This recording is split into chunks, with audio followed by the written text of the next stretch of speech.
House Minority Whip Steve Scalise is here with reaction. Steve, good morning to you.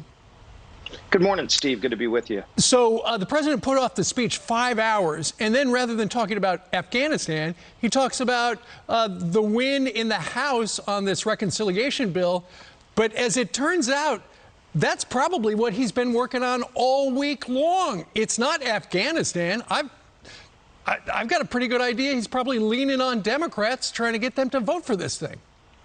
That's exactly right, Steve. In fact, I think what was the most disgraceful thing about this week, in addition to the president of the United States cowering to a terrorist organization, the Taliban, going off of their timeline instead of saying, we're getting every single American out. There are thousands of Americans that President Biden stranded behind enemy lines.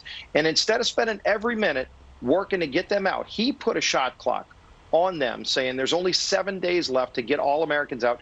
He was wasting precious time this week, burning the phones up, pressuring Democrats to vote for a $5 trillion spending bill and tax bill. That's what he was wasting time on. Every minute of his days should be getting all Americans out, because we're going to look back after the timeline that shouldn't be in place is passed, and we're going to know that there are Americans still behind enemy lines, and he wasted time just trying to pressure to get a tax and spend bill passed through Congress this week instead of trying to get every American out, which is his main responsibility. That's the oath he took up. Well, Steve, I cited that USA Today poll where the president is tanking because of Afghanistan. At the same time, it shows that so many people feel the war wasn't worth it.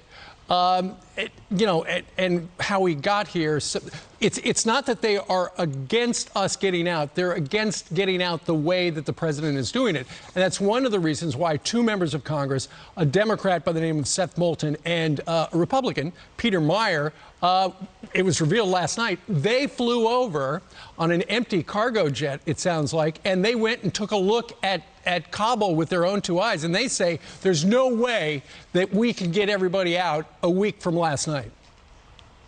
Yeah, and other colleagues of mine are doing the same thing. I've talked to a lot of my colleagues who served in Afghanistan, and we've heard them very vocally talking about their translators that they worked with, friends of theirs that are still left behind enemy lines by President Biden, and they're doing things to try to get people out. Again, every minute of every day by all of us should be spent trying to help get people out. That's not where President Biden's priority was. He led the press conference yesterday, not with Afghanistan and the Americans left behind, but with the $5 trillion tax and spend bill that he pushed to pass last week. It was disgraceful. Well, it's interesting that you say more members of Congress are going to Kabul, because Nancy Pelosi said last night, nobody should do that because it's diverting resources, and just don't do it. But according to you, somewhere on the way. All right.